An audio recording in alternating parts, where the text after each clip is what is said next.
বিএনপির পক্ষ থেকে বলা হচ্ছে সার্জিসের উপরে তারা কোনো হামলা করে নাই। করছে কারা? সাধারণ জনগণ। যদি সাধারণ জনগণ করে থাকে তাহলে তো বিএনপির নৈতিক দায়িত্ব এইটার প্রতিবাদ করা। আমরা বিএনপির কাছ থেকে অনেক কিছু আশা করছি, সেই দীর্ঘ 16-17 বছরের আন্দোলনের পরে আমরা আশা করছি, এবং সেটা যদি আজকে 5 বছর যারা ক্ষমতায় থাকবে, মাত্র 5 মাস চলছে, 5 মাস শেষ হয়নি এখনও, সেক্ষেত্রে এইগুলা রাজনৈতিক মাঠে বিরূপ প্রতিক্রিয়া যদি তৈরি হয়, সেটার জন্য কিন্তু ক্ষতিগ্রস্ত হবে আজকের বিএনপি। সংসদে সব আলোচনা করবে, সংসদে তো আপনারা তাদের কোনো কথা শুনতেছি না, 1 নম্বর।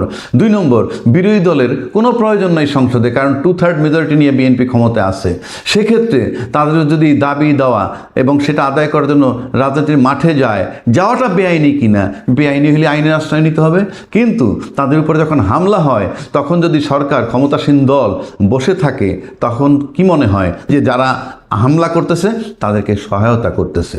সম্প্রতি এনসিপির উপরে দেশের নানান জায়গায় সমানে হামলা হচ্ছে, এবং এই হামলার কারণে তারা যখন বিক্ষোভ প্রতিবাদ করে, সেখানেও তারা হামলার শিকার হচ্ছে। প্রশ্ন হচ্ছে যে রাজশাহী, মৌলভীবাজার, হবিগঞ্জ এবং সর্বশেষ আজকের যে প্রথম আলো পত্রিকার রিপোর্ট, তাতে কুড়িগ্রামেও তারা বিক্ষোভ করতে গেল, সেখানে তাদের উপরে হামলা হলো। এবং ইন্টারেস্টিং ব্যাপার যে এনসিপি একটা পলিটিক্যাল পার্টি, যাদের পার্লামেন্টে সরাসরি ভোটে নির্বাচিত প্রতিনিধি আছে 6 জন এবং নারী আসনেও আছে 2 জন। 8 জন সাংসদ থাকা একটা দল, নিঃসন্দেহে একটা প্রতিষ্ঠিত রাজনৈতিক দল।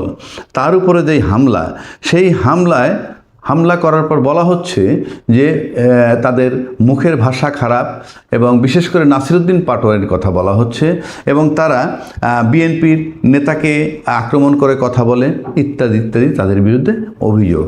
আমি তর্কের খাতিরে ধরে নিলাম এই অভিযোগগুলা একেবারেই সত্য। এখন আমার প্রশ্ন হচ্ছে এই যে বিএনপির পক্ষ থেকে বলা হচ্ছে সার্জিসের উপরে তারা কোনো হামলা করে নাই। করছে কারা? সাধারণ জনগণ।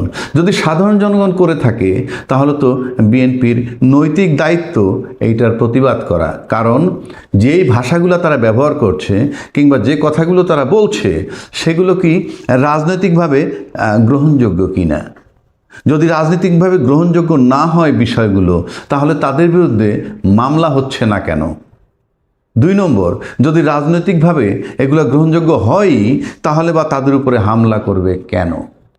3য় দফা, যদি বিএনপি হামলা না করে থাকে, তা বিএনপি যেহেতু পাওয়ার পার্টি, এখন তারা ক্ষমতায় আছে, সুতরাং একটা প্রতিষ্ঠিত রাজনৈতিক দলের নেতাকর্মীদের উপরে একটা নির্বাচনের পর গণতন্ত্রের মাঠে গণতান্ত্রিক অধিকার যখন প্রয়োগ করতে যাচ্ছে, তখন তাদের উপরে হামলা করাটা গ্রহণযোগ্য কিনা, এবং সেটার বিরুদ্ধে তারা নিন্দা করছে না কেন? আর সবচেয়ে বড় কথা হচ্ছে এই যে আজকে বিএনপি একটা বিরাট বহু বড় গণতান্ত্রিক দল, 213টা আসন পেয়ে তারা ক্ষমতায় আছে। সেক্ষেত্রে এনসিপির মতো একটা দল, তারা যেখানেই যাচ্ছে তাদেরকে সেখানে তাদের উপরে হামলা হচ্ছে। এটা কি কোনো ভয়ের থেকে, না দ্বিধাদ্বন্দ্ব থেকে, নাকি তাদের পপুলারিটি ডিস্ট্রয় করার জন্য? কিন্তু ইনফ্যাক্ট যদি কারো উপরে এরকম জুলুম করা হয়, তাহলে কিন্তু আলটিমেটলি এটা পাওয়ার পার্টি, যারা বড় দল, তাদের কিন্তু সুনাম অক্ষুণ্ণ হবে এবং তাদের গ্রহণযোগ্যতা কমতে থাকবে, এবং যেটুক গ্রহণযোগ্যতা কমবে ঠিক সেইটুক কিন্তু আর এক জায়গায় বসে থাকবে না, সেটা আবার গিয়ে এনসিপির উপরে ভর করবে। সুতরাং এখানে পাওয়ার পার্টি বিএনপির বিশেষ করে লক্ষ্য করা উচিত যে রাজনীতির মাঠে এগুলো করা সঠিক কিনা।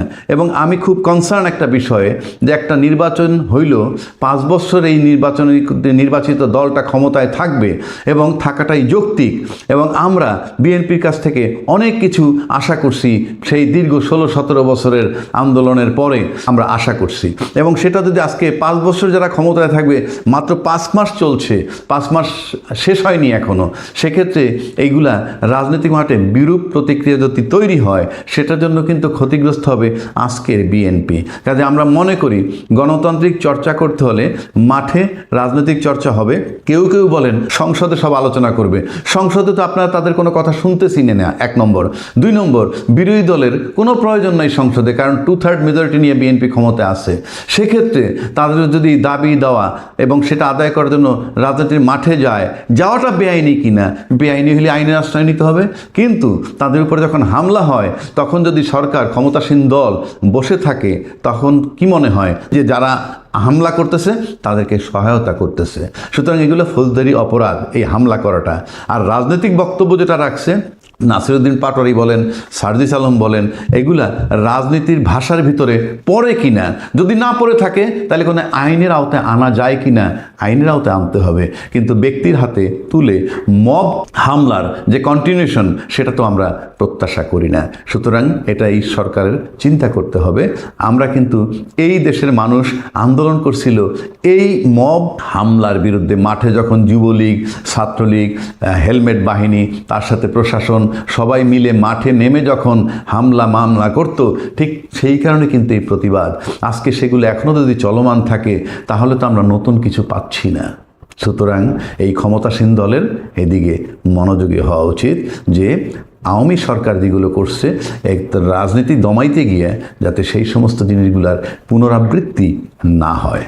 আজকে পর্যন্ত আমি ব্যক্তিগতভাবে উদ্বিগ্ন যদি নিজেকে বলি যে সংবিধানের বাইরে থেকে আমরা চলছি, সংবিধানের মধ্যে নাই। যাই হোক, আমরা আসলাম রাষ্ট্রপতি নির্বাচনের ক্ষেত্রে 90 দিনের মধ্যে নির্বাচন হবে। এরপরে নির্বাচন হয়ে গেল, সংসদ নির্বাচন হয়ে গেল, সামনে রাষ্ট্রপতি নির্বাচন হবে। এখন প্রশ্ন হচ্ছে সংসদ সদস্যরা, সাংসদরা সম্মিলিতভাবে সংবিধান পালন করছে কি না, যেটা মার্চ ফর জাস্টিসের সাথে সম্পর্কিত। আজ পর্যন্ত, এখন পর্যন্ত সংবিধানে বিন্দুমাত্র সংশোধন বা সংস্কার হয় নাই। সংবিধানের 4-এর ক মোতাবেক বঙ্গবন্ধুর ছবি, শেখ মুজিবুর রহমান সাহেবের ছবি সর্বত্র, সরকারি, আধা সরকারি, বেসরকারি, সর্বত্র ঝুলে থাকার কথা, কিন্তু সেটা হচ্ছে না। এই যে হচ্ছে না, এটা নিয়ে আমার কোনো ক্ষোভ বিক্ষোভ নাই, কিন্তু এটা যে ভায়োলেশন অফ কনস্টিটিউশন হচ্ছে, সেই জায়গাটাই হলো আমার প্রশ্ন যে আমরা কি ন্যায় বিচার করতেছি? তাহলে তো সেই আগের জায়গায় আমরা আছি। এখন আসেন, এখানে আমাদের আজকে বিচার বিভাগ আছে।